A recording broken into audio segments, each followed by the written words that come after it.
Thank you all for coming today. And this is our last class my last class for teaching this season. But Emet Hashem, Mashiach is coming very soon, and we'll all be together again. And we'll continue studying very soon. You know, you could come a little closer. Anyway, for the moment, but I want to give you very, very, very good news. The good news is that Rebbetzin Haber is going to continue with the Tefilla classes, and she will be doing it on Tuesday mornings at 11. So I urge all of you to come. I'm sure they'll be terrific. What? Oh, when is it? Oh. You know what? Why don't you, she's not here today, but why don't you talk, maybe Melanie, maybe you'll talk to Rebbetzin Haber, because there's a shir being given that the women go to on Tuesday. She said she was going to do Tuesday at 11, but the shir doesn't end till with Rabbi Silva, so they'd like to change that, and then you'll have to let everybody know. Okay, but I'm sure, I really urge all of you to come to Rebbetzin Haber shir besides everything else. I mean, and now in getting to know a lot of people here in Ramat Beit Shemesh, I have to tell you that so many people have told me how fabulous, besides knowing them myself and how terrific the Habers are, but so many people have told me how Rabbi and Rebbetzin Haber have helped them through difficult times, and they've always been there like the consummate Rabbi and Rebbetzin. And the one piece that she's going to perfect now is her teaching. So that's going to happen. I guess, Melanie, you'll let everybody know when exactly? Okay, Melanie will let all of you know when. So, Emet Hashem, next week her class will begin. Did anyone take the sign-in sheet last week? I never got it back.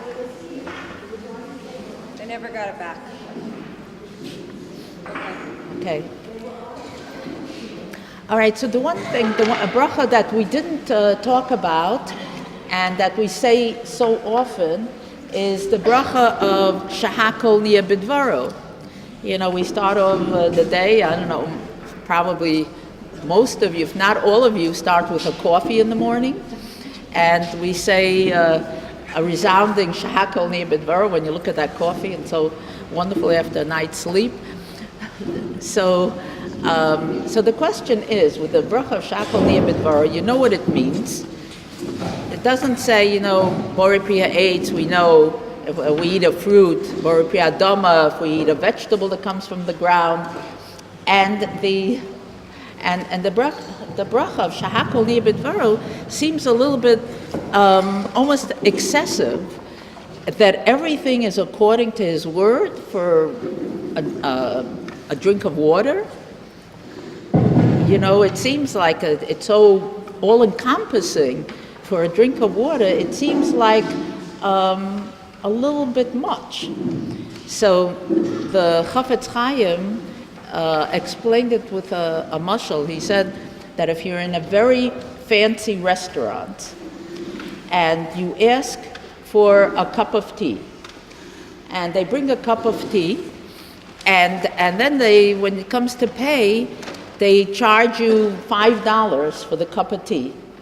And you say to the waiter, my goodness gracious, a cup of tea, $5 for a cup of tea? All it is water and a little flavoring. For that I have to pay $5?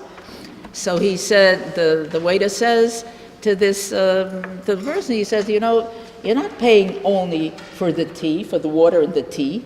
What you're paying for is the ambience. Look at this beautiful room. Look at the beautiful drapes. Look at everything that's so exquisite in this room. So you're paying not only for the water, for the tea, you're paying for this whole, the context of where you're being served this cup of tea. So he said that's when we say Shahakol Nia Bidvaro, for a cup of water, we're not thanking the Rebbeinu Shalom only for this little bit of tea and of water and flavoring. What we're paying for is we look around and say, wow, Rebbeinu Shalom, the context in which I am enjoying this cup of tea is so magnificent. A whole world, a world of trees, a world of sunshine sometimes, and rain other times. And whatever, it's your whole world. So at the time that we say Shahakol Nir B'Dvaro, we're thanking Hashem not only for the specific, but for the whole general, the blessing of everything that surrounds this, what is the Shakol, what we're making the bracha of Shahakol on. So we got to remember that when we make our bracha, that we look around at the same time that we're making this bracha and whatever it is that we're making shakal on, look around and just take a moment to reflect on the beautiful things, everything that surrounds us. Because that's what, in addition to what is the specific thing we're making the bracha on, we're thanking Hashem for His whole beautiful world that surrounds us. Okay, another bracha that I wanted to address before we go on, that I love, especially here in Eretz Yisrael, where you have Birchas Kohanim, and on Shabbos, in contrast to Chutz La'aretz, where the Chazan just says it, here you actually get blessed every Shabbos by Kohanim. Every day. Oh, you do it every day? Oh, they do it every day.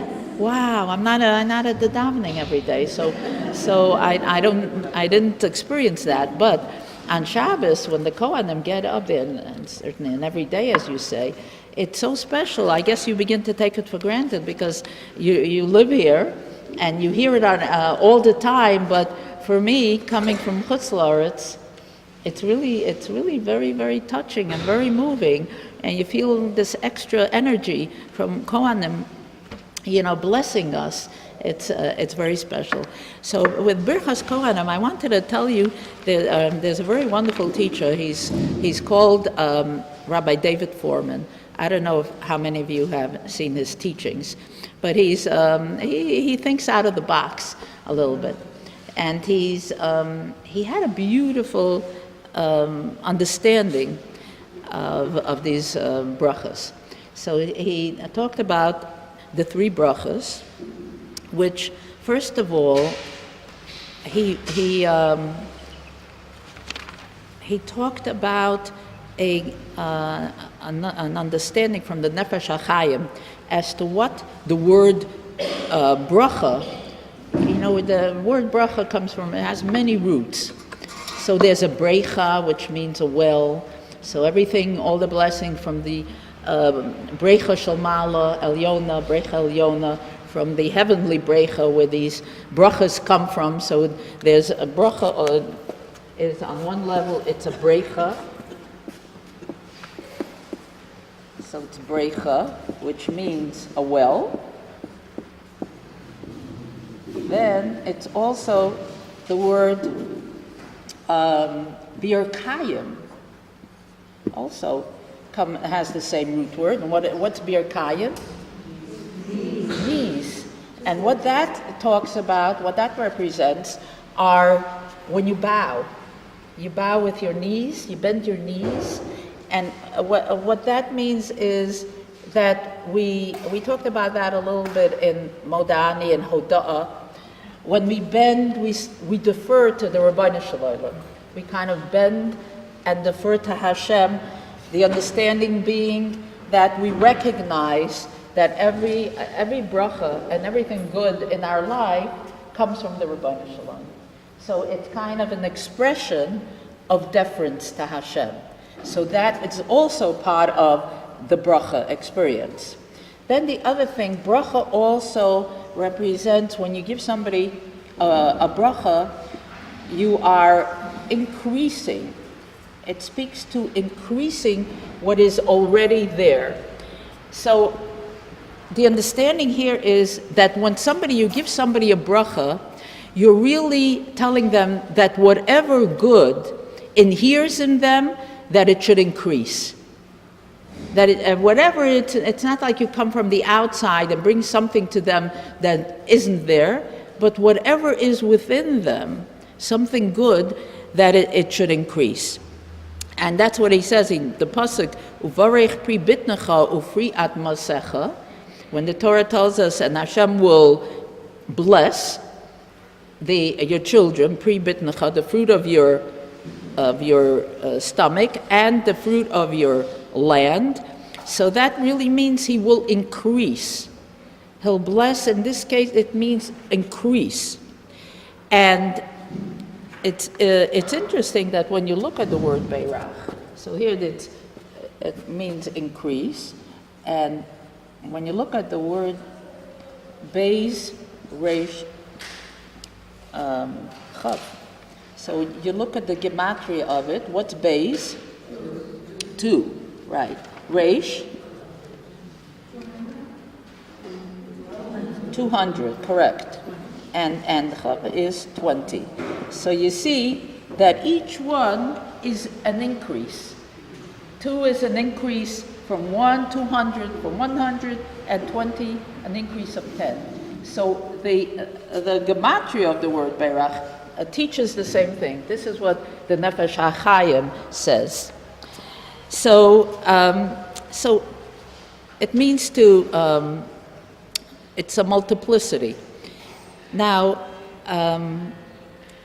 when we, the brachas, Yivarechecha Hashem v'yishmerecha, and of course, it's a bracha that many people give their children Friday nights. You know, many people bless their children Friday nights, or whenever there's an occasion, and whenever you have parents who aren't Kohanim do this, but when you have Kohanim, they bless, give us their blessings. And the role that they have as Kohanim, as representatives of the Rebbeinu Shalom, who defer the blessings of Hashem upon all of us. So he said, Yivarechecha Hashem v'yishmerecha, Hashem should bless you and keep you, right? The first part of the Berchas Kohanim. So he said that really talks about when we look at our children, and starting from the beginning, when a mother, even these children are in the womb, and you think about these children and you think about what they are going to be when they grow up, and you have dreams on behalf of this child that's going to be born, and you want to bless this child so that the child will become everything that it can be. So that's the first blessing, is of giving the child before it's even born. In that state, it's conferring a blessing upon that child. And really what it represents, he says, is rachamim. The first bracha, the first part of the Birchas Kohanim represents rachamim. It represents compassion. And rachamim, as we all know, has the root word of what? Exactly. When the baby's still in the womb, it's the rechem. It's in the rechem. So at that point, we're kind of building up this unborn child, so that this child can become everything that the child can become. And we have dreams on behalf of this child. We have, so to speak, an agenda for this child that's not as yet born. So that first part, Yivarechecha Hashem v'yishmerecha, is talking about this child that isn't as yet born, but on whose behalf we dream, and we have hopes that this child will become everything that the child can become. So this is the first part of the bracha. Then he talks about the second part of the bracha. The second part, Yo'er Hashem panav elecha v'chuneka, that Hashem should shine his face upon you and give you chen. So v'chuneka, first of all, Yo'er, he talks about that Hashem, it's Hashem's face. Hashem, so to speak, Yo'er should shine his face upon you. So that's the face of the Rebbeinu Shalom should shine upon this child. V'chuneka, and chuneka, v'chuneka,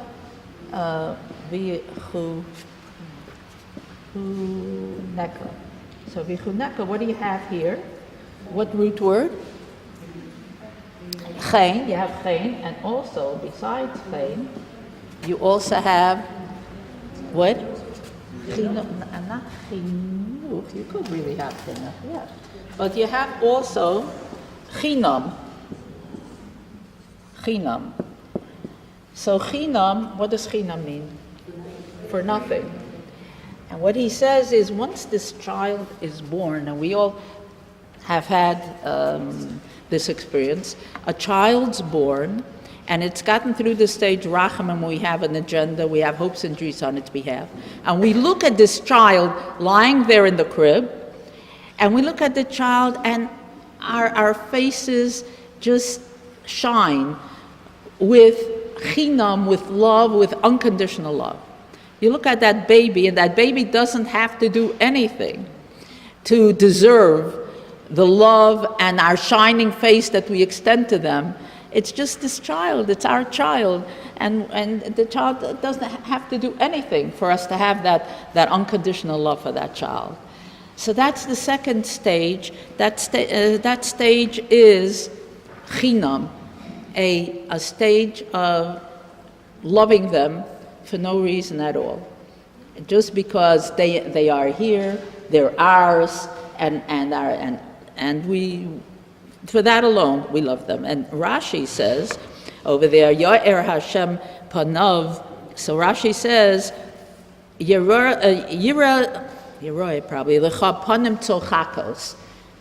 He will show you, Hashem will show you at that stage a smiling face. Panim tzolchakos. You know, you look down, parent looks down on the child, and in this case it's Rebbeinu Shalom looking down on all of us, and shows you a smiling face for no reason at all, other than that it's our child, or other than we're the children of the Rebbeinu Shalom. Unconditional love. And of course he says, which is very interesting, that the angle, the perspective from which we look down at this child with a smiling face, with a Ya'ir Panim Me'iros, is from up going down. This is why we're looking down at the crib, we're up here, and we're looking down at the child. So it's from that perspective that we look at the child. He says the next bracha, however, Yisa Hashem Panav Elecha, what's the last part of it? What? Yisa Hashem Panav Elecha V'Yasem Lecha Shalom. That's right.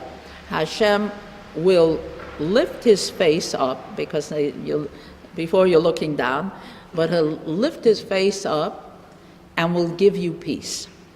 And in the paradigm of parents and children, he says, whereas before the parent is the angle is from up to down, where the parent is up here and looking down, now the parent, Yisa Hashem Panav Elecha, Hashem, or a parent, by extension, lifts their face up, V'Yasem Lecha Shalom, and gives you peace. And this is where he says a very, very interesting thing.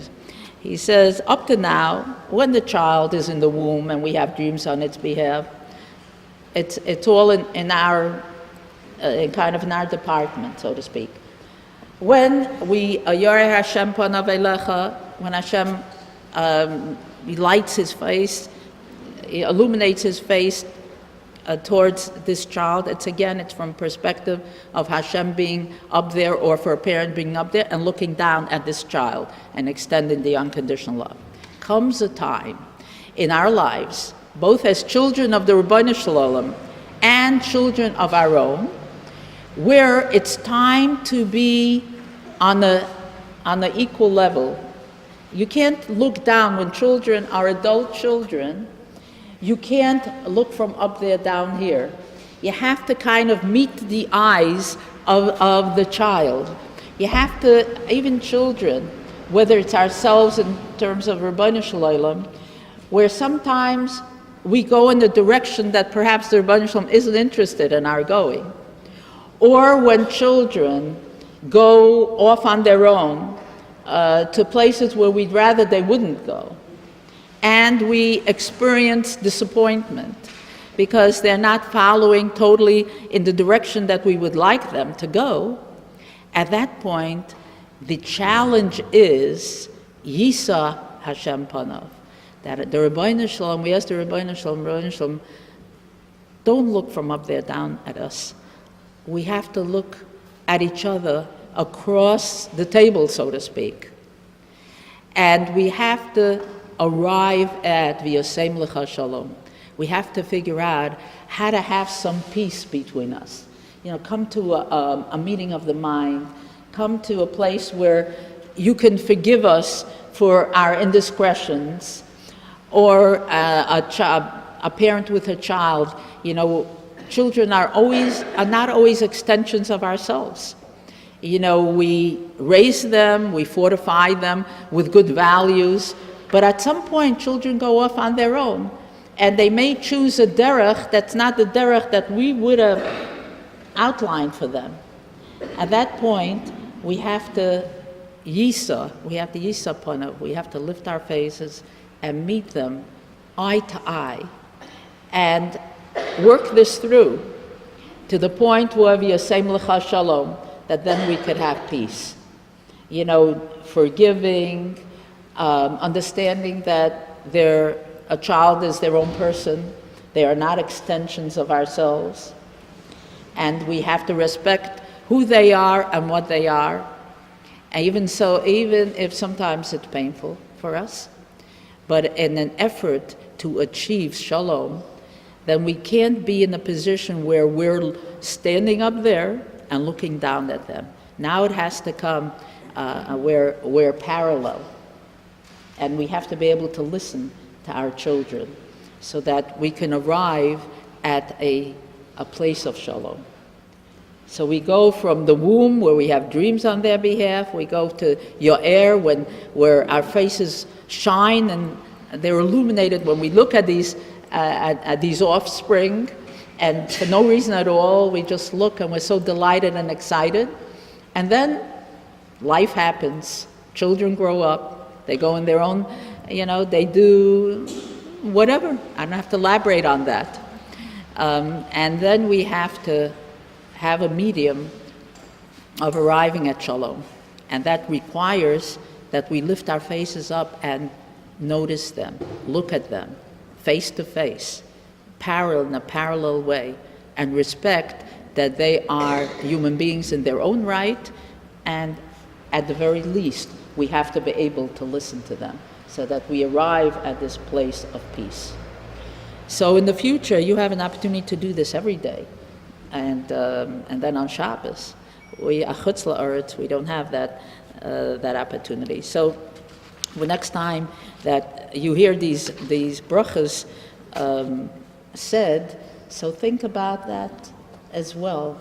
Think about how we go these different stages of parenting, of raising children, and what it requires, and how we go from one to the other to the other.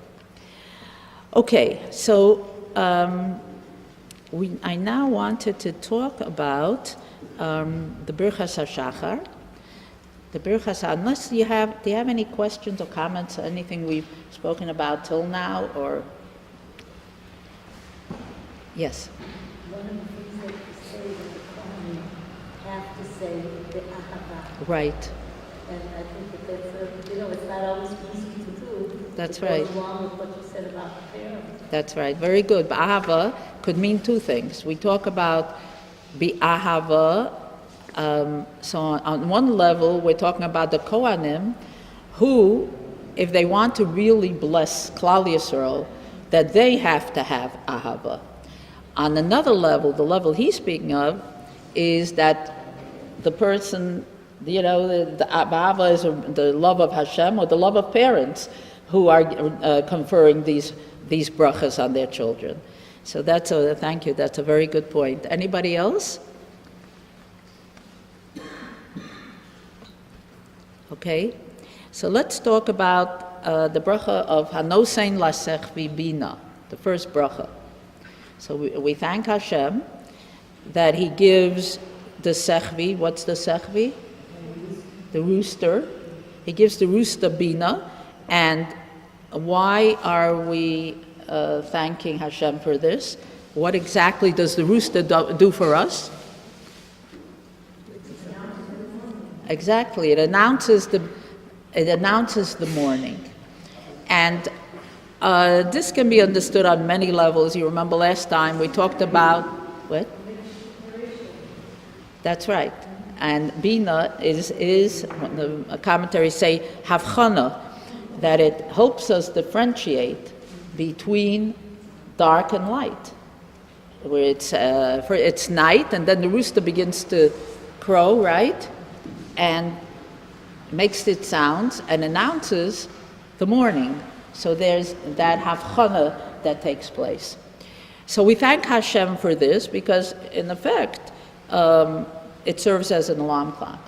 Of course, we don't need the rooster to do that for us because we do have alarm clocks today. We have phones that wake us up. We have alarm clocks. So then we have to know what is it that the rooster does for us in our day and age. What does it represent? The fact that we thank Hashem for the rooster doing this. So on one level, the Sfarim say that what we really, it's for ourselves, this bracha, when we thank Hashem for the rooster doing its thing, that then begs the question of us. For if the rooster does its thing, the Rebbetzin Shalom created it and said, this is what you're supposed to do.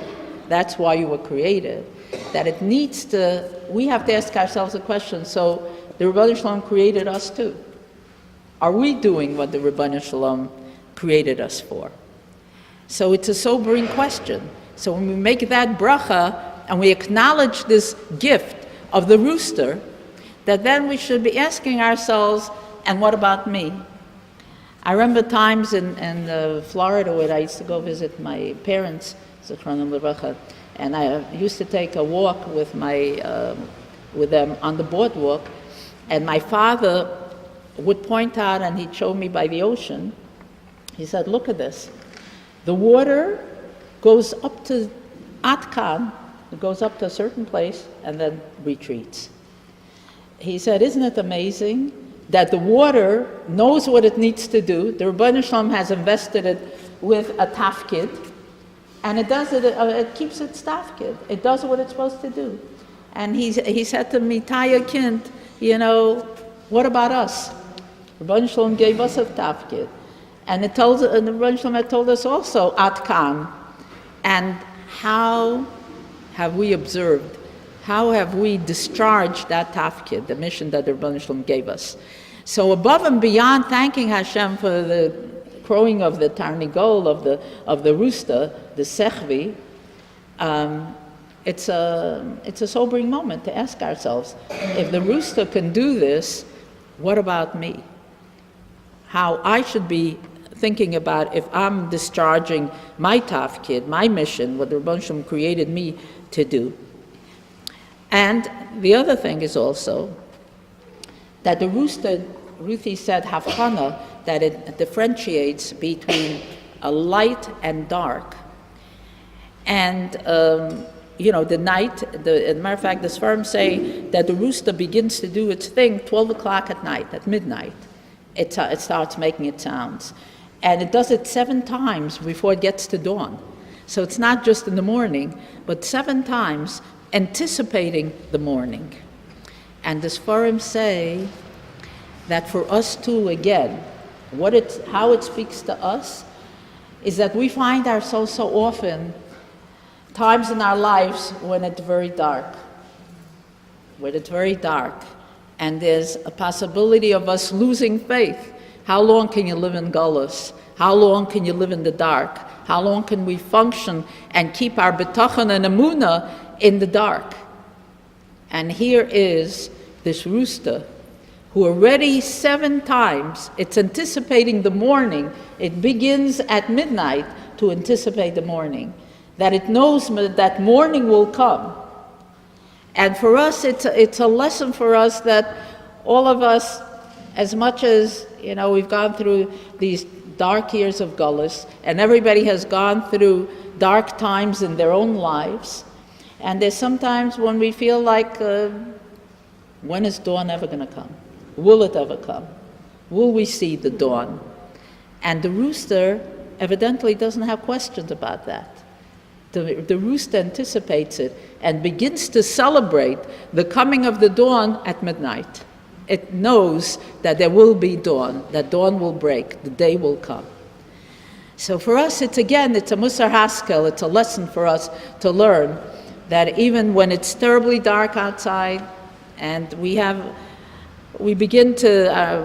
our faith begins to falter, that we think about the rooster whose faith never falters, one knows beyond any question that the dawn will come. And so it's true of our lives as well. The dawn will come, even if sometimes we really don't feel it and we can't wrap our minds around the fact that such a thing is possible. But the dawn will come. So it's really such chizuk when we think about the bracha in those terms. Any questions about this bracha before we go on to the next one? Yes, Marilyn. Just so that the rooster has no brain and has no emotion. That is exactly the rooster's program, but even so, we cannot compare ourselves to the rooster because we're much more complex. Excellent. That's absolutely correct. The rooster doesn't have bechira. The rooster doesn't have its program to do what it does, and it does that. But at the same time, it was invested with a tafkid. The Rebbetzin Shalom said, we see even those things that were programmed. At times, you see oceans, what Father said, it doesn't go beyond the boundaries, the sea, the oceans. We do know that sometimes it does. We've had tsunamis, we've had all kinds of natural disasters where it did go beyond, it broke through the natural order of things. For the most part, a rooster, the yam, they all abide by what the Rebbetzin Shalom programmed them to do. So it's true, but still, even though we don't compare all of these to human beings, still in all, there's a lesson to be learned. And this is the lesson. The lesson is, we look at them, we look at what creation does in response to what the Rebbetzin Shalom wants creation to do, and we have to ask ourselves, it's a message to all of us. Everything around us, gives us messages, and that's the message that the rooster gives us, that it does.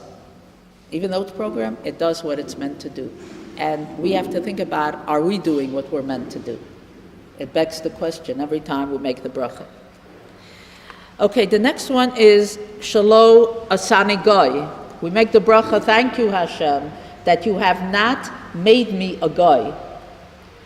And the question is, and it's a good question, we know Banim Atem La Hashem, Hashem, we're children of Hashem. The question is, why do I have to make this bracha again, every day? Okay, I'm not a guy, right? Once would be enough.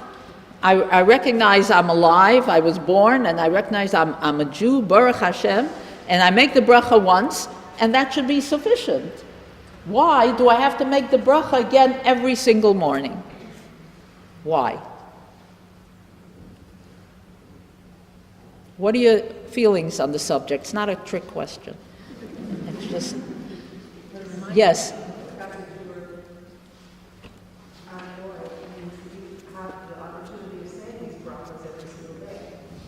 That there's an opportunity.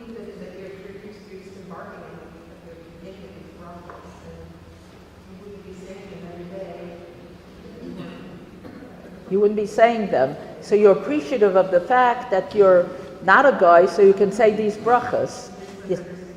That way? Yes. Yeah, every day. So it's, okay, thank you, yeah?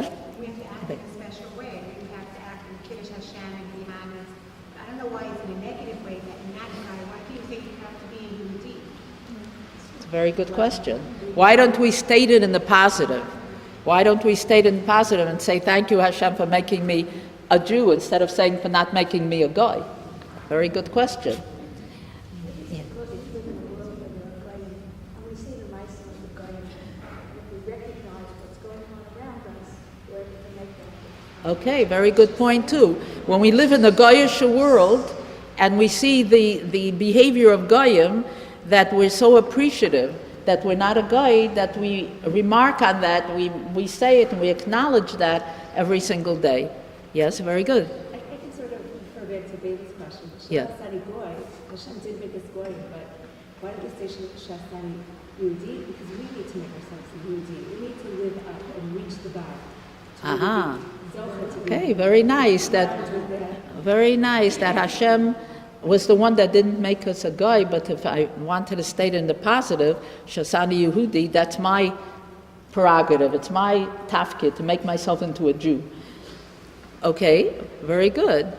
On one level, the question of why I don't say it in the positive, it's the same Shasani Yehudi is because the Chazal talk about the fact that Noach lo la'adam shenivra, Noach lo la'adam shelo nivra. They asked the question, is it Noach? Noach means easier. Would it have been easier for us not to be born? Is it easier for us to have been born or not to have been born? And there's this conversation but among Chazal as to how it stacks up. How do you think it stacks up? What? No? Look at it as a privilege to be Yes, we look at it as a privilege, but when it's all said and done, and that's the question, when it's all said and done, do we look at our lives and say, it would have been better for me to be born or not to be born? What? Not to. Why? It's easier, life is very hard, it's a very difficult journey.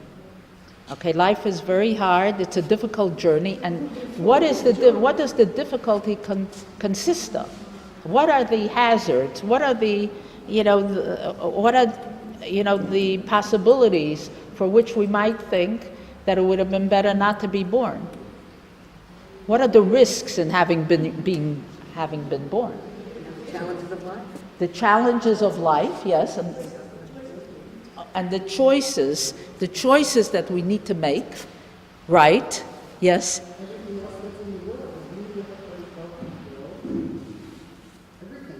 Everything. When we're born, we're able to raise a family, have a career, have friends. So you're saying yes. You vote yes. It's better. It's easier for us to have been born than not to be born. Helen says no. Yes. Then who would have acknowledged the avodas Hashem? Okay. That we are seeing all around us. Okay. And who would have acknowledged Hashem's? Who would have been the Amanifkar and acknowledged Hashem, who Hashem is, brought His presence into the world, if not for us? And where would the mitzvahs have been? And who would have observed the mitzvahs? Okay, that's where we're getting close. They say the conclusion of our sages is Noach lo la'adam shelo nivra. They concluded it would have been easier if we had not been born. And a clue when you talk about mitzvahs, why? You have, how many mitzvahs do we have? 613. How many mitzvahs are say and how many mitzvahs lo say? 248 positive mitzvahs, 365 negative mitzvahs, which means, when you analyze it, that we're inclined to do 365 things that we shouldn't do, where we only have 248 mitzvahs that we're inclined to do that positive nature. So we're more inclined, the nature of a person is more inclined to defy the will of the Rebbeinu Shalom, if you will, Chas v'Shalom, rather than do the things that the Rebbeinu Shalom wants us to do.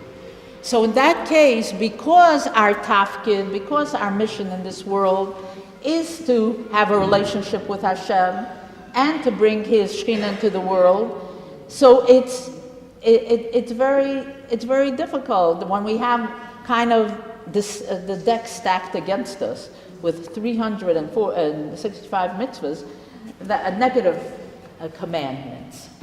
So a person does not really know until the last day of our lives, we don't know if we're going to emerge from this battle of life being victorious or being victims or being whatever, casualties is the word, or being casualties of life. We don't know until we leave this world. But it is fraught with so many challenges and a world of illusion where we don't see the presence of Hashem in an obvious way. This chance of our being derailed and going in the wrong direction is so great. So Chazal said, Noach lo la'adam shelo nivra. On that level, considering that, it would have been easier for us not to have been born than not to know whether we emerge from life a casualty or victorious. Which Shlomo HaMelech, I think in Koheles, says, the sooner the bigger, the better, the dead, than alive. That it's better. I don't know the exact, but it's challenging, and we don't know.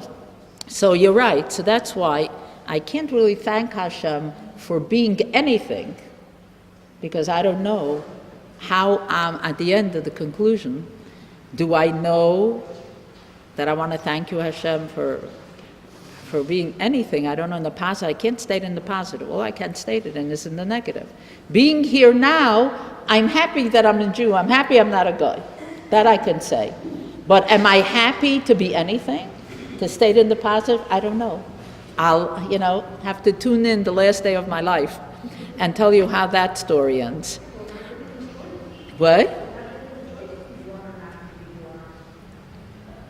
We're not given, no, but it's a theoretical question. Yeah, would it have, it doesn't say, it says Noach, easier. Would it have been better, easier for us not to have been born when we look at our lives? So they discuss that question. You're right, we don't have a choice, but we think about it. We think about, would it have been better not to have been here altogether? So that's the question here, but I wanted to, okay, maybe we won't go on to the next one. You have to tune in with Rebbetzin Feige. I wanted to really get to Shelo Asani Oved and, about what an Oved means. I'm not a slave, and what's the nature of slavery today? What's the nature of slavery in our own lives? Are we really truly free? No. Okay, you're right. No is right. We're not truly free. That is what? We make our own chains. That's right. We're a prison of our own making. That is absolutely true. And then, of course, the big bracha is Shosani Kirtzano. Hashem, thank you for making me according to your will, which women say, which is a huge one, which really would take up a whole class, because we love discussing women. And we love discussing our tafkid, and we love discussing about how special we all are. So that's something that I don't know that we'll get to. But one of the things that the nature of our life here, the nature of life in this world is that we talked about in the first class, that the presence of Hashem is camouflaged. It's concealed. We don't see Hashem in an apparent way. Obviously, if we saw Hashem in an apparent way, we could say, Noach lo la'adam shenivra, because seeing Hashem and knowing and feeling His presence, we would know, that He's right there. We would know that He's commanded us what He's commanded us. We would know that He loves us. We would know, and we'd have no question about the fact that He exists and that He cares about us, if its presence was apparent. But we live in the world, and we talked about it the first time, where when Hashem created Or, you remember, Hashem created light, that He concealed that light. And when Adam and Chava chose to eat of the tree, then all of creation was concealed. The presence of Hashem was concealed.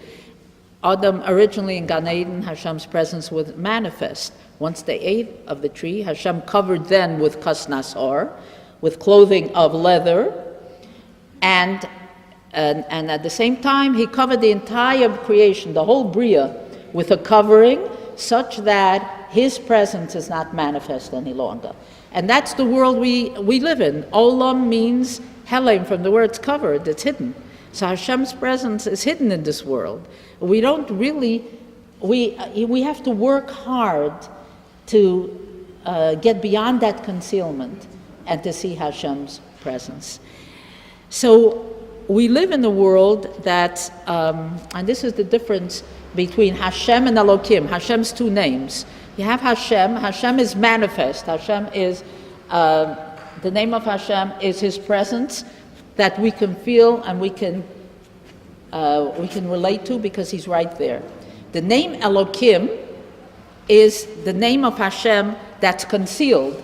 And you remember, again, with Gematria, the name of Hashem Elokim, and of course it's not we write a kuf, but it's not a kuf, it's a hey here.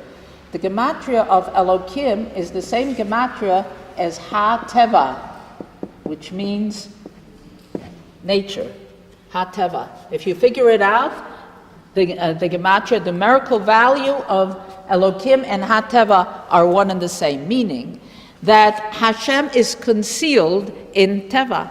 He's concealed in nature. So when we look at a tree, we don't see Hashem. When we look at the heavens, we don't see Hashem. When we see grass growing, we don't see Hashem. He's concealed in nature, but he's there. But it's much more difficult to apprehend his presence when he's concealed. So it's a little bit, this Farim tell us, like the sun. You have the sun, and the sun is obviously there, and it's shining with magnificent rays, but we can't look directly at the sun. And we all went through that now with the eclipse. It would be very dangerous. If we look directly at the sun without filters, a person can go blind. So there have to be filters. So this is the chesed that the Rebbetzin Shalom did, is when he created the world in Hashem, manifest and such, he had to create it with Elokim, with concealment, with filters, so that we would be able to have a relationship with him. Because if he was totally manifest, we wouldn't be able to contain the presence of Hashem without filters. So the Elokim in our world is what's called in Chassidus, not all Sfarim, Tzimtzum or Hishtalshelus. So when Hashem created all these worlds, and primarily we have the worlds of, 4 worlds, the world of Atzilus. The world of Atzilus is the highest world. And the world Eitzel, we're closest to the Rebbetzin Shalom, that's the highest world. Then is the world of Bria. And then is the world of Yetzira. And then is the world of Asiya, which is our world, the world of deeds. As we go lower and lower. In this world there is no evil. In this world there's already more to contend with. The Yetzirah more, and Asiya is the most difficult of all worlds. That's our world. So it had to happen, the worlds had to be filtered in this way so that we can handle the life that we have. If we had to deal in the world of Atzilus, the vessels we would be shattered totally. We wouldn't be able to handle the presence of Hashem. So it's so we wouldn't, just as we wouldn't be able to handle the rays of the sun. Now, of course, when there is this, we call another word for it is hastara, hastaras panim, where Hashem conceals his face, so to speak. And the difficulty is that when we deal with hastaras panim, Hashem's concealment, it's very difficult to have a relationship with him. And the way that we are able to break through all of these concealments is with Tefilla. And this was the point of my bringing all this up. with Tefilla, since this was a classes on Tefilla, if we daven to the Rebbeinu Shalom, and we daven with sincerity, we are able to pierce through all of those levels of concealment, level upon level upon level of concealment. Because the fact is that with all that concealment, how do tefillahs get through? How can our tefillahs get through when there's so many barriers, there's so many impediments? How do our tefillahs get through? So Chazal tell us that the way our tefillahs get through, with tefillah, but a certain kind of tefillah, with shivron halev, with a broken heart. Tefillahs that come with a broken heart, with tears, those are the tefillahs that penetrate all of those walls. And I don't think it needs elaboration, and I don't think that we have to work so hard to come through with a broken heart or with tears. Who hasn't at some point in their life, if not on a daily basis, confronted the Rebbeinu Shalom with a broken heart? Who doesn't have something on their heart that, that pains them?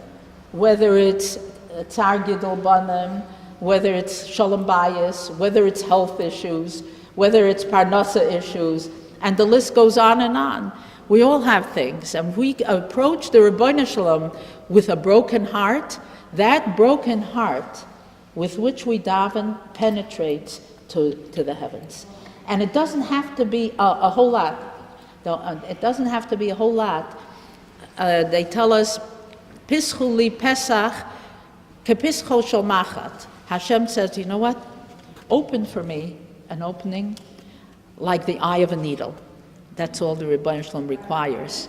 Like the eye of a needle. Like the eye, and I will open for you pischo shel ulam.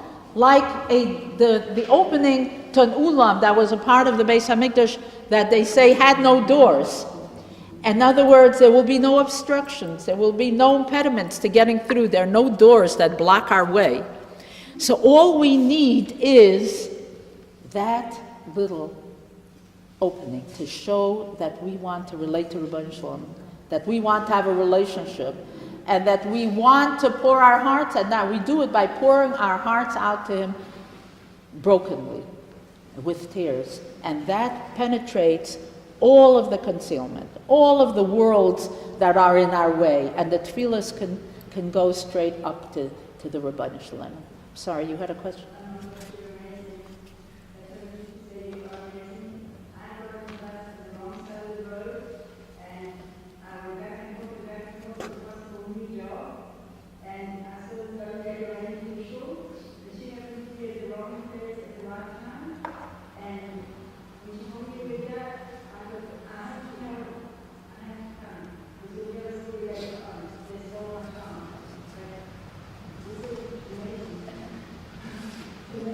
Thank you. Yes, what did you want to say?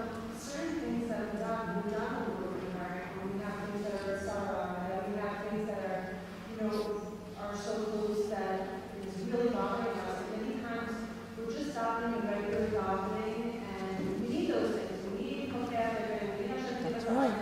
And not done with a broken heart. I don't doubt it. Thank God, showing my eyes with a broken heart. Well, it depends on what level. You remember we spoke about Pardes, that you can study everything on the level of Peshat, Remez, Drash, and Sod. So on a level, like you say, Pokeach Ivrim, so it means thank you for my sight, Rebbeinu Shalom. On another level, the Sfarim say, I'm not thanking Hashem only for my sight, I'm thanking Hashem for my vision, which means that I see things correctly, that I'm not, blinded by things in my life that I should be seeing. So it's a tefillah that goes far beyond just my eyes, which my eyes are significant enough. Not everybody has the blessing of good sight. But then you go beyond that and you say, Rebbeinu Shalom, I went so far afield in whatever it is. I didn't see things straight. I didn't notice your presence. I was blinded. Blindness takes place on many levels. So when you think about that, it does, if you really think about the words and what they represent, it does evoke emotion. It does evoke emotion. Now, if we don't find ourselves able to evoke emotion and to cry and to have a broken heart, I could tell you one thing that I always think about is I have a brother-in-law, the Salem Marav, and the Salem Marav was a child born during the war. What happened was that his mother, I'm sorry? Salem, he's from a place called Salem in Hungary. So he's the Rav of Salem. So his mother, when the Nazis in Machshemon made the selections, his parents were together, and his mother, she was expecting him. And she said to his father, you know what? They had 4 or 5 other children. She said to her husband, you take the children and go in that direction. And I know that my fate will be they immediately, killed pregnant women. So I know I'm not going to make it. But you and the children hopefully will make it. So they said goodbye and they went their separate ways. As it turned out, he and the children were all killed. And she, miraculously, I don't know how they beat her or whatever, but she survived, and she had this one child. This one child is my brother-in-law, Tel Mara. And she, and she married older men. She never had any more children. In any case, when my husband was sitting shiva for his father, and he and his father Zichron Vracha, and everybody Flunkiyu, his father was this magnificent individual. My friends here still knew him, and he had a very, very, very close relationship. My husband had a very close relation with his father. His father was Hannes Steipler. So, in any case, when his father became terminally ill, and eventually he passed away, so my husband was sitting shiva. And people came in, and everybody, you know how it is, people try to comfort the oval, and they say all sorts of things, and everybody means well. He left such fantastic sons, and he did such great things with his life, and everything was true, but nothing hit the mark with my husband. Then my brother-in-law wrote him a letter. At the time he was in Eretz Yisrael. He wrote him a letter that said, my beloved brother-in-law, I know how close you were to your father. I know how much he meant to you. And I know that you're inconsolable. He said, but I just want to tell you one thing. He said, never knew my father. My father was killed before I was born. I never had the privilege of knowing him. And not only not the privilege of knowing him, but I don't know what to cry about. I just don't know. Not having known him, I can't really even miss him, because I don't know who he was, and I don't know, what there is to mourn. He said, I know your situation is very, very sad, but at least you know what you can mourn for. You know the exalted father that you had, and you can feel the pain, and you can mourn. So my husband said that did it for him. So the truth is, when we talk about a broken heart and davening with a broken heart, and we say to ourselves, but you know what? I can't generate a broken heart. I don't, I'm blocked. I'm closed up. And I don't see why I need to cry. I don't know why I should feel the pain of a broken heart. So the eitzah really is to cry and to daven that I should be able to have a broken heart, that I should be able to feel the pain in my heart, that I should be able to evoke those kind of emotions. That's also a huge tefillah. When we feel ourselves that I can't do it, I just don't have it within me to cry or to feel that brokenness, then